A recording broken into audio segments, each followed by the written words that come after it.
नमस्कार। मीरा रोड के मेरे सारे भाई और बहनों को सगळ्यांना माझा नमस्कार, सगळ्यांना जय श्रीराम। आताच आमचा भाऊ या मीरा भाईंदरला एका मोठ्या शहरामध्ये रूपांतरित करणार आहे असे नरेंद्रजी मेहता यांच्या जोरदार आवाजाने पाऊस पण यायला लागलाय। हम हमेशा साथ में हैं। मला तुम्हाला एवढंच सांगायचंय, पाऊस पडतोय, उठणार आहात का? उठणार आहात का? बारिश गिर रही है, उठने वाले हो तो भीगेंगे सारे, पक्का ना? चलो, नीचे वाले हो गए, स्टेज वाले बिल्कुल। मेरे सारे प्यारे भाइयों और बहनों, आज बड़ी खुशी हुई कि फिर एक बार मैं यहाँ पे, हाँ मोदी सरकार तो है ही, लेकिन फिर से एक बार आप सभी के सम्मुख आने का मुझे मौका यहाँ पे हमारे भाई और भारतीय जनता पार्टी के नेता नरेंद्र मेहता जी, उनके साथ ही मेरी सहकारी अनीता पाटिल, हमारे जिला के अध्यक्ष किशोर भाई, हमारे नेता एडवोकेट रवि व्यास, शिवसेना के श्री राजू भोईर, विक्रम प्रताप सिंह जी, राष्ट्रवादी कांग्रेस के आसिफ शेख जी, पूर्व महापौर ज्योत्सनाताई हसनाले, हमारी डिंपल बेन, माजी महिला अध्यक्ष वनिता बने, महिला जिला महामंत्री राखी शेंद्रे, मंजू बारोड, इस सभा के संयोजक मंडल के अध्यक्ष अनिल विरानी जी, आरपीआई के हमारे भाई देवेंद्र शेरेकर जी, मेरी सहकारी सोनल पेडनेकर, सरिता हरपड़े, जिन्होंने बहुत ही बढ़िया सूत्र संचालन आप कर रहे हैं, वो देवेंद्र पोरवाल जी, मेरे सारे यहाँ पे उपस्थित नगर सेवक, मेरी नगर सेविकाएं, जिला मंडल की सारी पदाधिकारी, आज तुमच्या सगळ्यांच्या समोर आले। थोडं मराठी, थोडं हिंदी चालेल ना? येस, हा पूर्ण मराठी। ओ, त्यामुळे बंधू आणि भगिनींनो, ही गल्लीतली निवडणूक नाहीये, ही दिल्लीतली निवडणूक है और इस देश की बागडोर किसके हाथ में सौंपनी है ये तय करने वाली ये चुनाव है। और इसलिए हमें ये जानना है और हमें ये पहचानना है कि हमें विकास चाहिए या हमें विनाश चाहिए। विकास चाहिए तो हमें मोदी जी के हाथों को मजबूत करना है। और जो ये चुनाव चल रहा है, अब मैंने सिर्फ इतना ही कहा कि इस बार सारे कहते हैं, अब की बार कहते हैं 400 पार, फिर एक बार कहते हैं मोदी सरकार। मैं महाराष्ट्र की अब तक 30 लोकसभाओं में जा चुकी हूं। कुठल्या शेमड्या पोराला पण जर विचाराल तर तोही तुम्हाला हेच सांगेल, अब की बार तो भैया वो कहते हैं 400 पार। तो ये कैसे हुआ? ये एक दिन में नहीं हुआ। मुझे आप सारी, इतने बहुत बड़ी संख्या में मेरी बहनें बैठी और मेरे भाई भी बैठे हैं, मुझे आप सभी से कहना है कि आज जो हमें ये मंच उपलब्ध हुआ है, ज्योत्सना आप हो या डिंपल आप हो, आप महापौर बनी हो, यहाँ पे बहुत सारी महिलाएं भी हैं जो नगर सेवक बनी है। हमारे ऊपर अगर सबसे ज्यादा किसी का उपकार है तो वो है महामानव डॉक्टर बाबा साहब आम्बेडकर जी का। अगर वो ना होते तो हमें कोई नहीं पूछता। 1950 में उन्होंने ये तय किया कि इस देश की मातृशक्ति को मतदान करने का अधिकार मिलना चाहिए, इन्हें मुख्य प्रवाह में लाना चाहिए। और इसीलिए आज ये सारे हमारे भाई हमें पूछते हैं, ये बिल्कुल नकारा नहीं जा सकता। इसके बाद अगर हमारी शक्ति बाबा साहब के बाद अगर किसने जानी और पहचानी है तो उनका नाम है प्रधानमंत्री नरेंद्र मोदी। जब वो 2014 में प्रधानमंत्री बने, भाइयों आपके घर की इज्जत, हमारे घर की इज्जत होती है हमारी बहन, हमारी बेटी, हमारी बहू, हमारी माँ। और घर की ये जो मातृशक्ति थी, ये सुबह में डब्बा लेके रास्ते पे बैठती थी, क्योंकि हमारे लिए संडास नहीं थे, टॉयलेट नहीं थे। मोदी जी ने देखा कि 2014 में प्रधानमंत्री बनने के बाद इस देश की मेरी माँ, मेरी बहन, इनके लिए शौचालय नहीं है। और ये सिर्फ आपके घर की इज्जत नहीं है, ये माँ और बहनें मेरे देश की इज्जत है। और मेरे देश की इज्जत रास्ते पे नहीं जाएगी, ये सोचने वाला पहला प्रधानमंत्री जिनका नाम नरेंद्र मोदी है। और आने के बाद अगर पहला कोई काम किया तो आज इस देश में 11 करोड़ शौचालय बनाए, और शौचालय को नाम भी क्या दिया है, इज्जत घर। बहुत सारे काम किए, जहां लड़की का जन्म दर कम था उसे बढ़ाने का काम किया। इस दुनिया में कोई ऐसा देश नहीं है जहां पे महिला के जन्म से लेके मृत्यु तक मोदी जी उसके साथ है। इतनी सारी योजनाएं उसके लिए है, घर है, पानी है, लाइट है, खुद के पैरों पे खड़ा रहने के लिए बहुत सारी योजनाएं हैं। अभी मोदी जी कहते हैं कि मैं मेरे बहनों को लखपति दीदी बनाऊंगा। मुझे आप इतनी सारी बहनें बैठी है, मुझे बताइए किसी के नाम पे घर है क्या? पहला नाम अपना, पहला, दूसरा नहीं। देखो 1 2 तो निकली है। नरेंद्र भाई घर किसके नाम पे है? किधर गए? खरा संगा ओ किशोर भाई किसके नाम पे है? देखो मीरा रोड के तो सारे नेता कह रहे हैं मेरे नाम पे कुछ नहीं, सब मिसेस के नाम पे। भाई हमारे घर तो हमारे पतियों के नाम पे है। अभी मोदी जी ने कहा है कि आगे से प्रधानमंत्री आवास योजना भाई के नहीं बहन के नाम पे होगी, और ऐसी 4.5 करोड़ महिलाओं को लखपति दीदी बनाने का काम मोदी जी ने किया है। अपने पैरों पे खड़े रहने के लिए प्रधानमंत्री स्वनिधि जैसी योजना, मुद्रा लोन, स्टैंड अप लोन, ऐसे बहुत सारे लोन दिए हैं। मोदी जी कोई जात धर्म पंथ नहीं मानते। वो कहते हैं 4 ही जाति है, युवक, महिला, किसान और गरीब। मैं गांव गांव जाती हूं। नरेंद्र भाई एक किस्सा सुनने जैसा है। मैं एक जगह पे गई थी, एक माँ थी वहां पे, 60 साल की होगी, मेरे गले में गमछा था हमारे भाजपा का, और वहां पे हमारे प्रत्याशी घड़ी वाले थे। उसने मुझे कहा, मराठीत सांगितलं, ताई इकडे ये, मला ना मोदीला मतदान करायचंय, मला कमळाला मतदान करायचंय। मी म्हटलं ताई इथं कमळ नाहीये, इथं घड्याळ आहे। ती म्हणली घड्याळाचं बटन दाबल्यावर मेरे मोदी को मतदान जाएगा क्या? मैंने कहा हाँ बिल्कुल जाएगा, ये हमारी महायुति है। फिर मैंने भी उसे पूछा कि क्यों देना है आपको मोदी को मतदान? और जो किशोर भाई उसने मुझे कहा वो दिल को छू लेने वाली बात थी। उसने कहा मेरे 2 बेटे हैं, लेकिन मेरे बेटे मेरी तरफ देखते नहीं है, मुझे देखने आते नहीं है, ना मेरा कुछ ख्याल रखते हैं। लेकिन मेरा एक बेटा दिल्ली में बैठा है जो मुझे हर महीने अनाज बेचता है, मुझे किसी के सामने हाथ फैलाने नहीं देता। वो मेरा बेटा नरेंद्र मोदी है, इसलिए मुझे मोदी को वोट देना है। ऐसी हजारों माताएं अपनी भारत में है, अपने देश में है। इतनी सारी योजनाएं, ऐसा कोई आदमी नहीं या कोई औरत नहीं जो मोदी जी के स्कीम के लाभार्थी ना हो। मेरा तो आह्वान है, नरेंद्र भाई चैलेंज है कि बता दे विरोधक कोई भी कि ये आदमी या ये औरत ये मोदी जी के लाभार्थी नहीं है। मुझे तो विरोधकों को ये भी कहना है, इन कांग्रेस वालों को, ये उद्धव ठाकरे और उनके चेले चपाटों को, और ये पवार साहब के राष्ट्रवादी को, आप जो आज चप्पर चप्पर कर रहे हो, मोदी जी को गालियां दे रहे हो, अरे एहसान मानिए मोदी जी के। मोदी जी का कोविड का इंजेक्शन नहीं लेते तो शायद कोई बचा ही नहीं रहता मोदी जी को गाली देने के लिए। तो मोदी जी ने अपने विरोधकों का भी बहुत अच्छा ख्याल रखा है।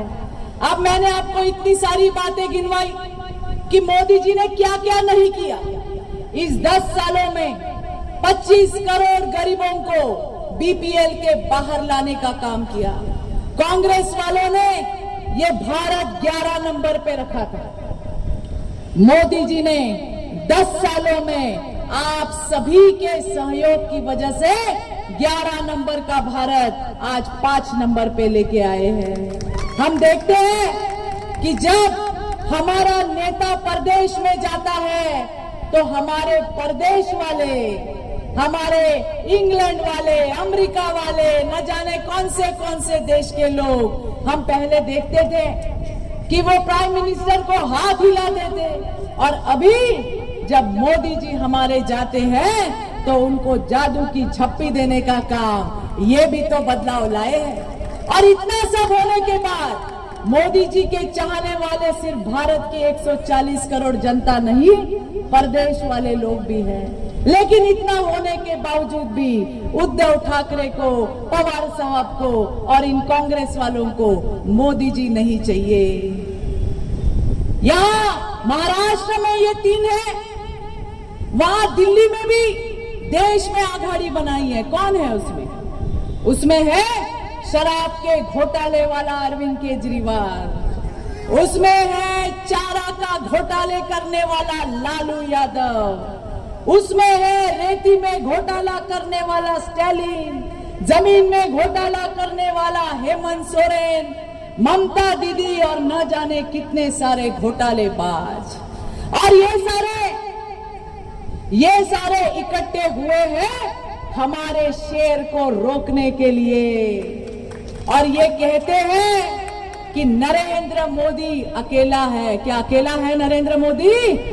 अरे हम मोदी जी के साथ हैं, आप मोदी जी के साथ हो। इस देश की 140 करोड़ जनता हमारे मोदी जी के साथ है। मोदी जी, हम आपको झुकने नहीं देंगे, हम आपको हारने नहीं देंगे, ये हर भारतवासी का नारा है। ये उद्धव ठाकरे ये कहते हैं मोदी सरकार नहीं बोलना है, क्योंकि उनको मोदी सरकार नाम की एलर्जी है। अरे उद्धव ठाकरे, तुमच्या लायकीचा फुगा तर लोकांनी 2.5 वर्षापूर्वीच फोडला।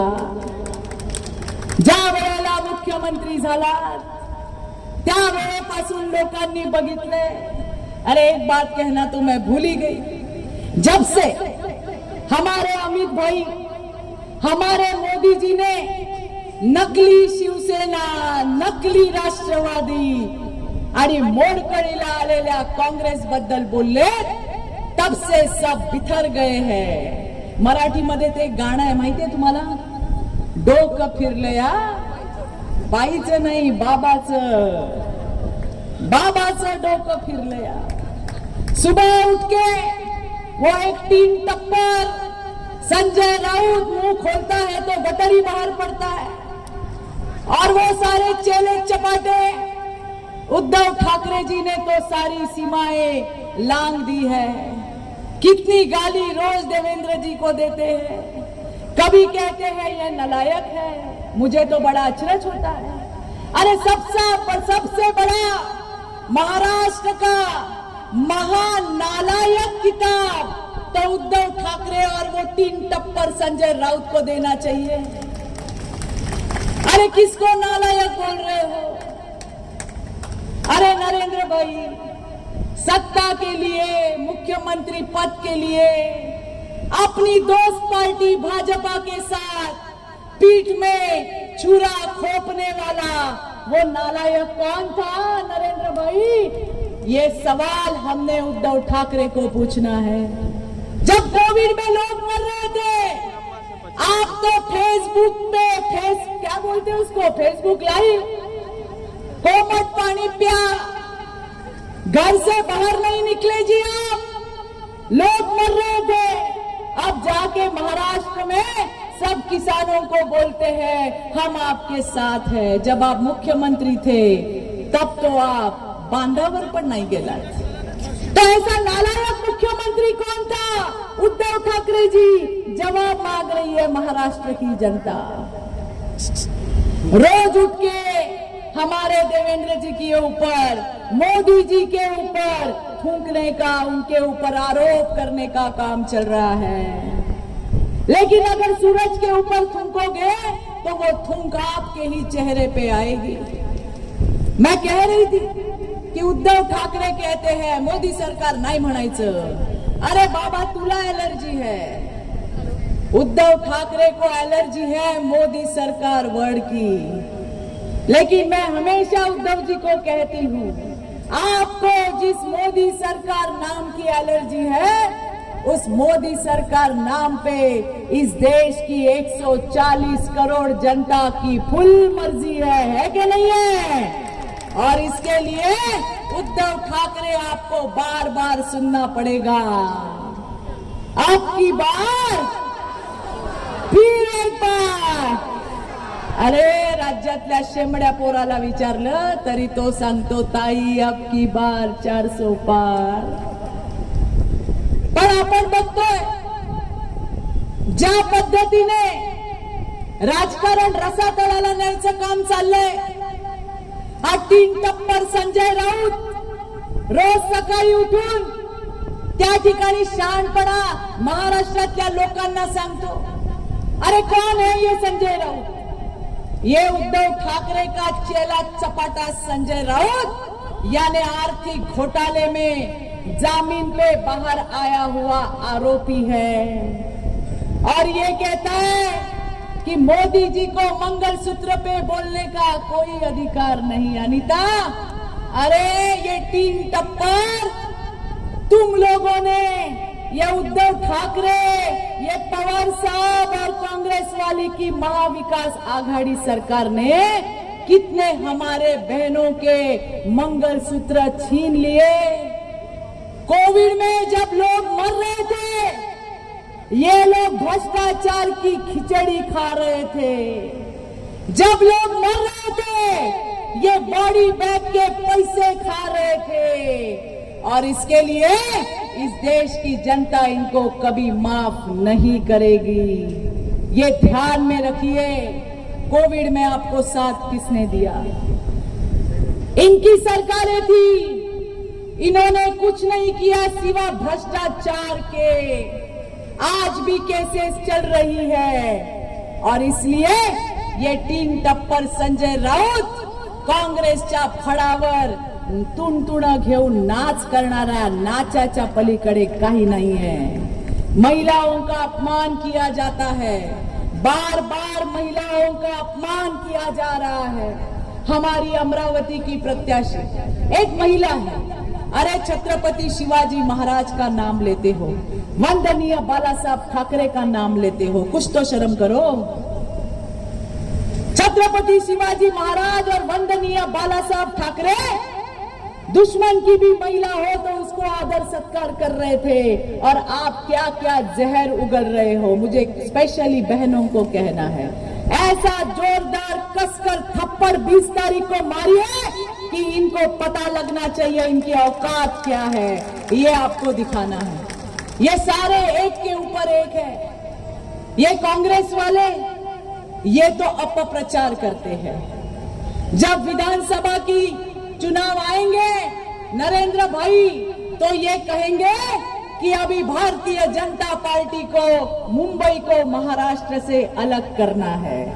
ये इनका मुद्दा रहता है असेंबली के चुनाव में। और जब देश के चुनाव आते हैं तो इनको महामानव डॉक्टर बाबा साहब की याद आती है और ये कहते हैं कि अभी जब ये महायुति की सरकार आएगी, जब मोदी जी फिर से प्रधानमंत्री बनेंगे, तो शेरेकर भाऊ संविधान बदल देंगे, ऐसा आरोप करते हैं। अरे हमारे मोदी जी ने स्वयं कहा है, मोदी जी ने कहा है स्वयं बाबा साहब अंबेडकर जी आते हैं तो भी संविधान नहीं बदल सकते। हमारे देवेंद्र जी ने कहा है कोणाचा बापामध्ये हिम्मत नहीं जो संविधानाला हाथ लावे। और ये कांग्रेस वाले, इन कांग्रेस के नेताओं को मुझे पूछना है, जब इस देश में कांग्रेस ने इमरजेंसी लगाई थी तो इसी संविधान के चिथड़े उड़ाने का काम, इस संविधान के चिथड़े उड़ाने का पाप अगर किसने किया तो ये कांग्रेस वालों ने किया है। आज तक 80 अमेंडमेंट कांग्रेस ने संविधान में की है। इतना ही नहीं, आज इन कांग्रेस वाले और महाविकास आघाड़ी वालों को बाबा साहब की याद आ रही है। अरे इन्हीं बाबा साहब को एक बार नहीं 2 बार चुनाव में हराने का भी पाप अगर किसने किया है ना तो इन कांग्रेस वालों ने किया है। और इसके लिए मोदी सरकार और राज्य की महायुति की सरकार बाबा साहब के संविधान पे चलने वाली और उन्हें पूजने वाली सरकार है। मेरे सारे दलित भाई और बहनों को मुझे ये कहना है, हमारा नितांत आदर आहे संविधानाचा, नितांत आदर आहे महामानव डॉक्टर बाबासाहेब आंबेडकरांचा। पण तुमची डोकी भडकवायचं काम हे महाविकास आघाडीचे लोक करतायत, त्यांच्या जाळ्यात तुम्ही पडू नका। मुझे बड़ा दुख हुआ कि जब मैंने देखा कि फतवे निकल रहे हैं, और फतवे क्या निकल रहे हैं कि मुसलमान भाई और बहनों को कहा जा रहा है मोदी जी को वोट मत करो, महाविकास आघाड़ी के लोगों को मतदान करो, क्योंकि मोदी जी आएंगे तो कानून बदल देंगे, मोदी जी आएंगे तो ये कर देंगे। अरे कितना झूठ बोलोगे, कितना झूठ बोलोगे। मुझे ये कहते हुए भी दर्द हो रहा है। आप इस प्रकार से हिंदू और मुसलमानों को बांटने का काम कर रहे हो। जहां तक मेरी आवाज जा रही है सुनिए, मोदी जी ने कभी जात नहीं देखी। अरे जो अनाज हमारे हिंदू बहन को मिला है वही अनाज हमारे मुसलमान बहन को मिला है। जो कोविड का इंजेक्शन हमें मिला है वो आपको मिला है। अरे जो जो सुविधा हमें मिली है सारी सुविधा आपको मिली है, तो फिर भेदभाव कैसा हुआ। आगे सुनिए, जो हमें मिला है ना उससे कई ज्यादा हमारे मुसलमान भाई और बहन को मिला है, और हमें उसके लिए खुशी है। 65 साल इस कांग्रेस ने हिंदू मुसलमानों को भिड़ाने का काम किया है। हमेशा मुसलमानों के युवकों को उनके सिर भड़काने का काम किया है कि भारतीय जनता पार्टी और मोदी जी मुसलमानों के विरोध में है। अरे कैसे हो सकता है, कैसे हो सकता है। मोदी जी ने, मुझे आप बताइए ना, 65 साल कांग्रेस ने आपको आपकी वोट बैंक बना के रखा है। कभी आपके बच्चों के बारे में सोचा है क्या? कभी सोचा आपके बच्चों के बारे में कि आपके भी बच्चे आईएएस बने, आपके भी बच्चे आईपीएस बने? कभी नहीं सोचा। उनको सिर्फ आपने भड़काने का काम किया कि ये हिंदू हमारे विरोधी है, इनके साथ हमें भिड़ना है। लेकिन मोदी जी ने ये सोचा है कि मुसलमान भाई और बहन के भी बच्चे आईएएस बनने चाहिए, आईपीएस बनने चाहिए। उड़ान नाम की योजना है, जो मैं बोल रही हूं, डंके के चोट पे बोल रही हूं, जाके चेक कर लीजिए। मुसलमान भाई और बहनों के बच्चे आईएएस आईपीएस हो, उसकी कोचिंग की फी सिर्फ मोदी सरकार देते हैं। हमारी अगर कोई मुसलमान बहन, उसकी बेटी ग्रेजुएट हो जाती है तो उसके खाते में 51,000 रुपए शादी शगुन योजना हमारे मोदी जी देते हैं। रवि भाई, कभी ये नहीं सोचा कि ये मुसलमान है। अरे मुसलमानों को भी अपने मुख्य प्रवाह में लाने का काम अगर किसी ने किया है तो वो मोदी जी कर रहे हैं। हमारी बहनें, आपण सगळ्या जणी देवाला जातो, कधी पंढरपूरला जातो, कधी महालक्ष्मीला जातो, कधी चारोटीच्या महालक्ष्मीला जातो, नवऱ्यांना घेऊन जातो, आपण महिला जातो। पण या मुसलमान भगिनींना त्यांच्या देवाकडे जायचं असेल तर त्यांना रक्ताचा नातेवाईक पाहिजे। भाई चाहिए, बाप चाहिए, बेटा चाहिए, जिसे मरहम कहते हैं, उसके बगैर वो हज जा नहीं सकते। मोदी जी ने ये मरहम भी हटा दिया। अब मेरी मुस्लिम बहनें उनके भगवान के दर्शन के लिए जाती है। क्या ये अच्छा किया कि गलत किया? आपका जीएसटी हटाने का काम किया। बहुत सारी योजना, ईदी योजना है, उस्ताद योजना है, जो हमारे मुसलमान भाई बहनों के लिए है, लेकिन इसका प्रचार नहीं करेंगे। मोदी जी ने ये नहीं सोचा कि ये मुसलमान है, इनका वोट मिलेगा कि नहीं मिलेगा। आज जो अधिकार मेरे हिंदू बहन को है, वही अधिकार मुस्लिम बहन को देने का काम अगर किसने किया, उसका नाम नरेंद्र मोदी है। अरे हम हमारी बेटियों की शादी करते हैं, 6 महीने तो इंक्वायरी करते कि नहीं करते? सास कहाँ की है, ससुरा कहाँ का है, बेटी कहाँ दी है, बेटी कहाँ से आई है। 6 महीने इंक्वायरी करने के बाद हम अपनी बेटी ब्याहते हैं। क्यों करते हैं भाई? ताकि हमारी बेटी जीवन भर सुखी रहे। तो ये भी मुसलमान माँ का भी तो सपना है। उसके तो सिर के ऊपर तलवार है कि पता नहीं उसके बेटी के साथ कब क्या हो। और ये मैंने देखा है, सुना नहीं है। एक मेरी बहन थी जिसके पेट में एक बच्चा था, हाथ में एक 5 साल की बेटी थी। उसका आदमी रहता था कहीं प्रदेश में, वहां से वीडियो कॉल करके कहता है तलाक तलाक तलाक। कहां जाएगी वो? कभी सोचा? उसके भविष्य का क्या होगा? कभी सोचा? अरे मोदी जी ने कहा वोट नहीं मिलेंगे तो भी चलेगा, लेकिन मैं मेरे मुसलमान बहन को हक दिला के रहूंगा। और इसके लिए भी शेर का जिगरा चाहिए। सिर्फ वोट बैंक का काम नहीं किया, सबको जोड़ने का काम किया है। लेकिन फिर भी ये कांग्रेस वाले हमेशा हमारे मुसलमान भाई और बहनों को भिड़ाने का काम करते हैं। कुछ तो शर्म करो। ऊपर जाके आपको भी आपके अल्लाह को जवाब देना होगा कि मैंने कितने हमारे मुसलमान भाई और बहनों को गुमराह करने का काम किया है। अरे आप हमको वोट दो, आप हमको वोट ना दो, फिर भी हम आपका काम करेंगे चाचा। और वो करने वाले प्रधानमंत्री हमारे नरेंद्र मोदी है। और ऐसे हमारे मोदी जी को अब की बार हमें 400 पार पे पहुंचाना है।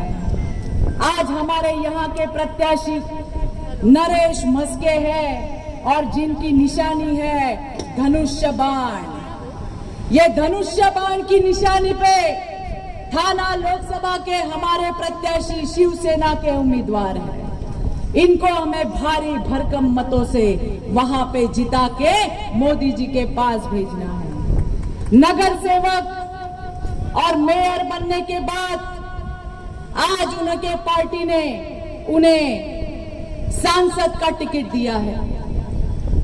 एक अच्छा कार्यकर्ता, लोगों के घर घर पहुंचा हुआ कार्यकर्ता, ऐसे कार्यकर्ता का सम्मान शिवसेना पार्टी ने किया है। आपको क्या लगता है? आज एकनाथराव शिंदे हमारे पास आए हैं, आज हमारे पास अजित दादा आए हैं। क्या वो पागल है?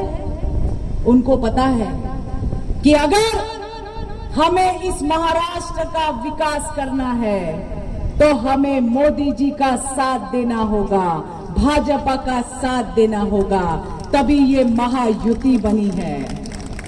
और ये जो दोनों चल पड़े, एकनाथराव शिंदे और अजित दादा, ये विकास के रास्ते पे नहीं लगे हैं, ये विकास के एक्सप्रेस हाईवे पे चल रहे हैं, जिसके शिल्पकार नरेंद्र मोदी जी हैं। आज हमने देखा एकनाथराव शिंदे, हमारे नेता देवेंद्र जी और अजित दादा की महायुति सरकार महाराष्ट्र में 1 नंबर पे काम कर रही है। कितनी सारी सुविधाएं आप सभी के लिए की है, जिसके बारे में मेरे पहले के सारे हमारे जो नेता थे उन्होंने अपनी बात रखी है। मैं आपसे विनम्र पूर्वक ये कहना चाहती हूँ, देखिए नरेंद्र मोदी जी को प्रधानमंत्री बनना ये उनकी जरूरत नहीं है। नरेंद्र मोदी जी प्रधानमंत्री बनने चाहिए, ये इस देश के 140 करोड़ जनता की जरूरत है। और इसलिए हमें देव देश आणि धर्मासाठी एकत्र व्हायला पाहिजे। आपल्या मोदीजींना त्या ठिकाणी निवडून दिलं पाहिजे।